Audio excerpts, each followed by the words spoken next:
Yo, how's it going, people? So, this One Piece Film Gold movie review has been long overdue. I realise that. However, now, first off, I'm not going to come out and say, "Oh, this is the best movie out of the bunch." No, that's for you to decide yourself. What I will say though, I think personally, um, I think this is the most entertaining One Piece film we've ever had. That's my opinion, but yeah, there's a lot of elements in this movie that makes it stand out, and you can tell almost instantly when they were putting this movie together. There was a conscious effort to make this movie not only just stand out, but make it a lot more unique and dynamic than the previous movies. And I'll give you a prime example, like the theme of the movie, right? I guess the theme of Gran Tesoro was pretty much based on Las Vegas, right? If you want to take one step further, it was based on America, right? American culture, and it was kind of incorporated in certain parts in this movie. Now let's start from the beginning. Gil Tesoro, I guess he's walking up the flight of stairs, and almost immediately the tone of the movie was set, I think. And as he's walking up the stairs, he's doing this, and as he's doing this, I don't know if you noticed, but there's kind of a beat going on before the opening song kind of starts. And by the way, I just want to give out a shout out to the OST in this movie. It was a delight. It was an honest delight. I love the opening song with Karina and Gil Tesoro. It starts off with the opening performance from Karina and Gil Tesoro. The sing song, I guess, a concert. Now this is where it also introduces the Straw Hats. They almost immediately enter Gran Tesoro. The Straw Hats are going nuts because everything they see is gold, especially Nami, who's having a field day. But with the exception of Zoro, who's pretty much sleeping at this point, which he usually does that anyway. But no, almost immediately you can tell that Gil Tesoro planted the seeds early on, and when the Straw Hats are passing through, they get pretty much getting covered in the golden shower, and that's going to have huge consequences as we go later on in this review. And then it doesn't take the Straw Hats long for somebody to mix it up with them. I guess there's a group of water pirates who thought they can do something against the Straw Hats, but that opening fight was made for eye candy when it comes to the Straw Hats. It really was. And it starts off with somebody trying to attack Zoro. That was kind of a dick move, but no, I like how when each of the Straw Hats get the chance to shine, it kind of transitions into the Straw Hats bounties. So I kind of appreciated that. Also, it looked kind of cool at first, but when Usopp riding on Chopper, I thought that's something cool that could happen in the future. But it's like, no, but Usopp just straight up falls off like a dog. But no, I guess it was designed to be that way. But it's done. At first, it looked kind of cool. But no, each of the Straw Hats are pretty much having the chance to shine. And then it wraps up. Pretty much Gil Tesoro finishes the Flight of Pirates off with the I guess the Golden Lee abilities that he has, the Paramecia golden ability that he has. By the way, obviously I don't need to explain much about the art and animation. Yeah, it pretty much speaks for itself at this point. Amazing. But that being said, almost immediately, I guess the Straw Hats are treated like pretty much VIPs at first, because we get introduced to Baccarat, and I'm sorry, for personal preferences, I think she was the best character out the group of antagonists out the four. Technically, I guess Karina was kind of like, she was midway into the movie, so she was kind of like with the Straw Hats anyway. So technically, I think Baccarat was the best character out the antagonist, but that's my opinion. And she obviously has the ability. She has the double ability to cause anybody she touches to have bad luck. We come to find out later on in the movie, but almost immediately you can tell this is where something is dead wrong. So we see this the Straw Hats get picked up by a car running on turtle power. Shout out to Teenage Ninja Mutant Turtles, I guess, for driving the Straw Hats to the casino, and then they're pretty much I guess the hassle by a trio of kids who come to find out are nothing more than slaves to work off debts to Gil Tesoro, and that's pretty much what people do in I guess to survive in the Gran Tesoro around they have to pay off the debts, and if they don't, they get sent down underneath, which we come up later find out. Now, what's interesting about this, I have to say, it doesn't take long for the Straw Hats to stand out because, oh boy, I guess the Straw Hats get suited up. Each of them looking like pimps. They're pimping out. I think Robin, Luffy, and Sergeant look the best out of the bunch. I'm sorry, that's my opinion, but no, yeah, the Straw Hats are pimping it out hardcore with the beastly outfits. They go into the casino, and I'm sorry, like Luffy's luck. If a lot of people have Luffy's luck when it comes to the lottery, a lot of people will be millionaires right now because that's ridiculous. The amount of times he's able to win. And it starts off with Usopp, Chopper, and Luffy, I guess, going on the Total Grand Prix. And this is what I'm talking about. The American culture was incorporated into this movie because straight up you can tell. Oda was kind of referencing wacky races. If you remember that back in the day, that's exactly what it reminds you of. Especially with each of the I guess each of the participants trying to fuck each other up when it comes to like doing dastardly dirty tricks. So yeah, that's a total shout out to wacky races, but it doesn't matter because Luffy and Usopp and Chopper win. Nami's screaming her heart out. Obviously, they pretty much get on a hot streak for a while. But then that's kind of changed when I guess Giltosora kind of challenges Luffy to all or nothing to triple the winnings. And this movie tells you greed is an ugly thing. So especially when it comes to the Straw Hats. So you would think Nami would be casual. She would play it safe, but no, she's like egging Luffy on to take this challenge. Luffy won't lose. Nobody can beat Luffy's luck. That's the kind of way she was referencing.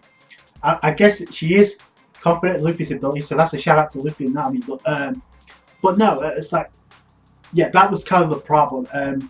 They didn't walk away when they should have. It caused a whole lot of problems. Obviously, Baccarat, she touches Luffy. Robin kind of tries to warn Luffy, but it's too late. And Luffy's luck turns to bad. I guess Dice rolls the dice. The guy's built like Frankie, who later on battles Zoro in the movie. He rolls the dice, and obviously he lands in Giltosora's favor. Now this is the problem because the Straw Hats now they have to work off the debt, but so Luffy having stomach pains, and this instantly that takes Luffy out of the picture. So Zoro's the next one to step up to try and face, I guess, to face Giltosoro, and obviously this is where Zoro gets caught off guard. He gets manipulated by the Gold Fruit. And because they were already covered when they first arrived in Gran Tesoro by the Golden Shower, that's how that's how Giltosoro's Devil Fruit ability works. If you're covered by the Gold Fruit, you're fucked. So Zoro was kind of manipulated into that, and Giltosoro kind of like he says, "Listen, the only way you'll work this off is you bring back the 500 billion, or Roronoa Zoro gets executed and pretty much kidnapped at this point." And let's be honest, and this is another thing that I think this movie had going for it that it didn't have in the previous two movies. I mean, yes, Nami in Strongbow, she was kind of kidnapped, but her life wasn't really being threatened until the end. But Zoro, his life was kind of being threatened to be executed if the Straw Hats couldn't pay the debt, and that's pretty much how this movie shifts into gear. Karina kind of gives them a hand a little bit, and they're pretty much stuff in their face, but they're trying to figure out a way to. I guess they find out that I guess that Giltosoro has a secret stash of money or berries that can pay off the debt. So that's the plot, to try and steal it back so they can rescue Zoro. But I just want to point that out real quick because let's be honest. Despite what anybody thinks, when the fuck has Zoro ever been captured? At least post time skip, it hasn't happened too many often, and if it has, it's been kind of a joke. Let's be honest. I think it happened in Fisherman Island, but Zoro could have broken out any time. But this is different because Zoro he couldn't do shit. He was manipulated by the gold. and he's being threatened to be executed. That hasn't happened since I believe pre-time skip, and one of those times was in a filler arc, I do believe, with the Marines. And the first time we ever met Zoro, his life was kind of being threatened before he joins the Straw Hats. So I felt that was kind of interesting. So it doesn't happen much, and I think in all honesty, it was kind of an effort on the part of Oda to kind of shout out. Certain things like this are going to happen in the future, not just for Sanji right now in Whole Cake Island, but other crew members, they're pretty much going to be at risk as well. So I do believe this is some type of foreshadowing for later down the road for the final arcs coming up ahead. So yeah, I appreciated that because there's a sense of urgency from the get-go. Now obviously they trying to come up with a way with trying to, I guess, to break into Giltasoro's place to try and steal the money necessary to pay off the debt. Well, obviously this is going to the security is going to be tight. It's going to be tight-lidded, and I like it because this movie that now has a rescue operation in effect, and that's pretty much where Oda shines when it comes to One Piece content. When it comes to rescue missions, Oda goes balls to the walls with it. So I really appreciate that. So we have the I guess the duo of Frankie and Luffy. They go up ahead, I guess from above, trying to, I guess, disable the security monitors and all that to break in, and they do it actually. And then when they're in the building, and this is one of the kind of hidden gems that we get to see. 3 times he runs up the building, we get to see a cameo shot of Absalom. I'm sorry, that was out of the blue. So that was kind of funny. But it's like, no, because they probably get to the top, and now we got Nami, Robin, Sanji, Chopper, Usopp, and I guess Brook teaming up with Karina. They're trying to get their way through inside, and actually they do manage to find their way in by I guess beating the shit out of the Tenryubito and taking the Celestial Dragon costume so they can sneak on past. So that was kind of quick thinking. Karina doing the business with the distraction, obviously with the obvious fan service to distract the guards, which they're not too much of a guard, but we could. And they kind of slip past Tanaka's ability as well. Tanaka obviously has the ability to move through walls and doors and shit. So yeah, so that was kind of the reason for that. But it doesn't take long for Luffy to slip up. I'm sorry, this is one of the funniest parts of the movie. There's like an awkward what the fuck moment because Luffy gets caught and there's like a split pause and it's like you trying a second to digest. Yeah, Luffy realized you just fucked up. So Luffy and this is I pretty much guess what part 1 of Luffy versus Giltasoro takes place. I guess Giltasoro he hockeys up, he punches the shit out of Luffy, and then both Luffy and Frankie get sent down below. I guess to where everybody else who can't pay off the debts are pretty much they're pretty much forced to do slave labor in a nutshell. So they get sent down below, and before then, we kind of get introduced to a couple of characters that we haven't seen in a while. First off, we get to see freaking Rob Lucci talking to Al-Qaeda, and we actually get to see Spandam talking with Giltasoro about being on red alert because the Straw Hats are here. So they have some kind of arrangements for that, but I think this is one of the most interesting parts of the movie when Lucci is talking to Al-Qaeda. He's like saying, "Can you give us a dozen fleets, battleships, to head to the Gran Tesoro?" And Al-Qaeda is like, "Kind of, why do you need that many?" It's like it's not your question. And Rob Lucci kind of talks down on Al-Qaeda like a boss. So, and it's not the first time we've seen this. We saw the Gorosei doing the same thing, talking down on Al-Qaeda. He was yesterday's garbage. So I kind of like that, and that's an interesting fight, to be honest with you. Al-Qaeda versus fucking Rob Lucci. And let's be honest, Blackbeard wanted no part of that when he left Baltigo. So I don't know. who will win in that matchup. And then we kind of see the revolutionaries, Sabo and Koala. Now they do reference one of the previous members, but they also Sabo kind of gets made aware that Luffy and the rest of the Straw Hats are on the Grand of Sorrow, so we know where they're heading. But I guess the former revolutionary member, they were kind of they were referencing about who likes to gamble, who lost the gamble, and who had to. I guess he got conned as well. He got sent down below and he meets up with Luffy and Frankie. He goes by the name of Ray's Max, so he had some affiliation with the revolutionary, so that's interesting. Really want to know more about that. But he lost the bet, obviously, thanks to, I guess, Baccarat's bad luck of Delphi abilities. And then they have to find a way to escape, but it's pretty much a constant team effort for Luffy to kind of find a way up. And this is pretty much where the movie swings into full gear, where we see a back and forth conversation between Luffy, I guess between Guilt of Sorrow and Zoro. And Guilt of Sorrow is kind of like asking Zoro, "Are you scared?" Like, no, I have no choice but to put my faith in the crew. Again, I think there's going to be some type of foreshadowing for what's happening in the future. Maybe not necessarily with Zoro, but maybe one of the Straw Hats in the near future. So just keep on standby.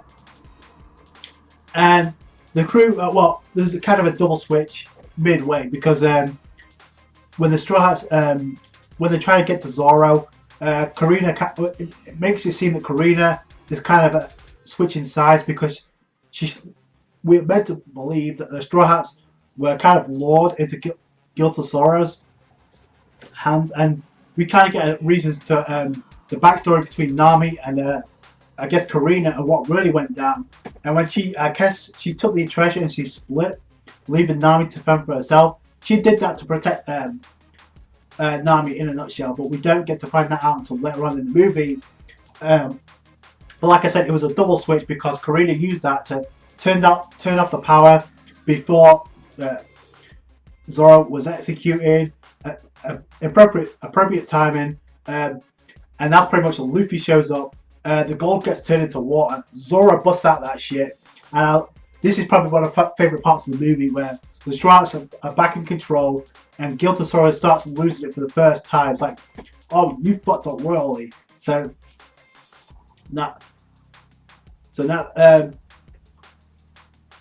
honestly, Guilt of Sorrow gets super pissed off about this, and he goes under rage, which is not surprising, because he doesn't like to be laughed at unless he's the one causing people to laugh. So I guess what he does is he awakens this gold girl fruit, because the water that was turned to gold, I guess the gold that was turned into water, he turns into gold again, which is, we've seen this before from Doflamingo, when he used his string abilities to turn some of the buildings into a string.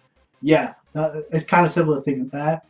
And then Guilt of Sorrow kind of covers each, I guess, Baccarat, I guess it covers everybody else in gold armor, and Baccarat looks a beastie out of the bunch. And this is pretty much where did you notice, with the exception of Luffy and Zoro, there's no one-on-one fights. So I thought that's kind of interesting too. So you have I guess you have Chopper, Usopp, and I guess Brook to try and take down Baccarat. You have Sanji and Robin trying to take down Manaka. You have a pairing of Sanji and Robin. Robin and Sanji and Shippers are going to go nuts over that. And by the way, when Sanji delivers the final blow, I think that's probably one of the best. It's one of the best scenes, animated scenes in the movie for sure. And another thing you can kind of appreciate from this movie as well is like, this whole thing with the Straw Hats being together, fighting, kicking ass together.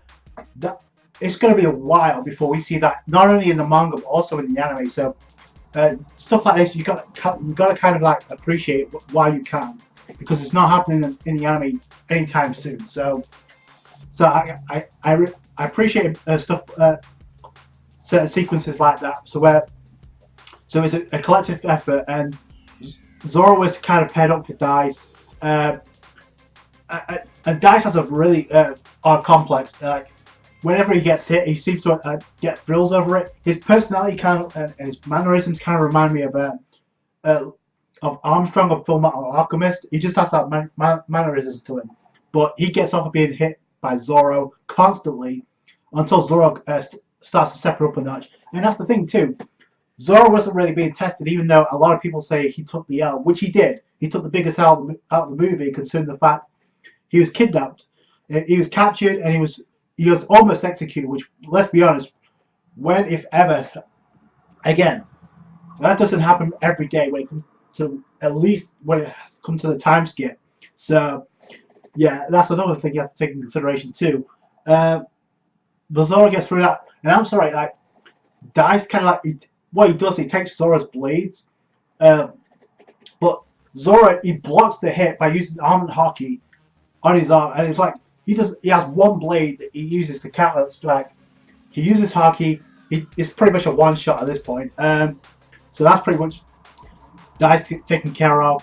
Sanji and Robin they kind of take care of Monaka, I guess. Yeah, he gets dealt with. That's a beastly combo. Usopp delivers the final blow to Bakaret. That was kind of weird, but it was cool. Usopp getting a chance to shine. And then we see Nami, Karina, and watching Luffy go against Giltosora. And Giltosora, I guess he goes into Optimus Prime mode with the Gold abilities. And it's a bad situation. Luffy's getting tossed around like a ragdoll. And just when you think all hope is lost, and you think this piece of shit Spandam is gonna, I guess, kill Straw Hat, no. He gets blocked by the same kids, I guess, that we see earlier on in the movie. They block Spandam's attack. Talk about a scrub. Yeah, and Luffy just punches the shit out of him, so he's done. Meanwhile, Rob Lucci's about to launch an attack on I guess the Grand Tesoro, not only on Giltosora but also the Straw Hats. But who steps up but Sabo himself to block the hits, uses Marimarino abilities, and then we get the beastly standout between Lucci and Sabo. Now I do want to point this out because we don't get to see that fight.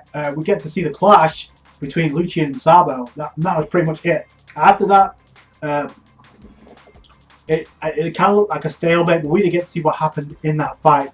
I guess it kind of gets resolved. Lucci walks off, so I guess that's a way of teasing us because I get the feeling that's gonna be a fight for that's gonna be a future fight happening, maybe in the Revolutionary arc between the Revolutionaries and CP0. So that's something to look out for as well. So I do believe that's why we didn't get any some type of conclusion there, because that's gonna be a future fight in the manga. So. But it's cool to see. But all in all, and what more can I say about this? Luffy going Gear 4. We saw it coming. We saw it in the trailers, but it looked beastly as hell. There wasn't a build-up like when he was against Doflamingo, but it still looked beastly as hell. Honestly, when Giltosora was gonna like kind of throw Nami on the ground, I was kind of hoping Luffy would go.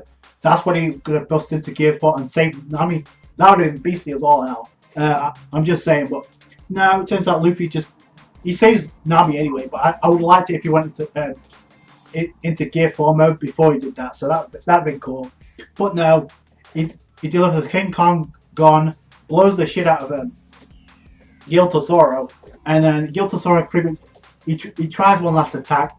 That gets cut off. It gets cut off in the end, and I guess Giltosora's we get some snippets of a flashback of what he's all about. I guess he got branded by him and his, I guess, girlfriend of some sort or partner called Stella. They were kind of like they were captured by the Celestial Dragons and used as slaves, because we do see the marking on the back of Giltosora. Now we don't know what happened to Stella. I guess she got fucked up, or she's still under custody of the Tenryubito. We don't know, and I guess that's kind of the reason why Giltasora was a douchebag. I'm not excusing it at all. He was a dick to the Straw Hats, but no, I guess that's kind of the reason why he was the way that he is. But it doesn't matter because that gets resolved. Meanwhile, the Giltasora is pretty much on shutdown. It makes you seem that the place is going to self-destruct, but no. There is another troll on the part of Karina. She takes off with the gold, I guess, but she leaves Nami with 5 gold rings, which I thought was cool. And that's pretty much how the movie ends.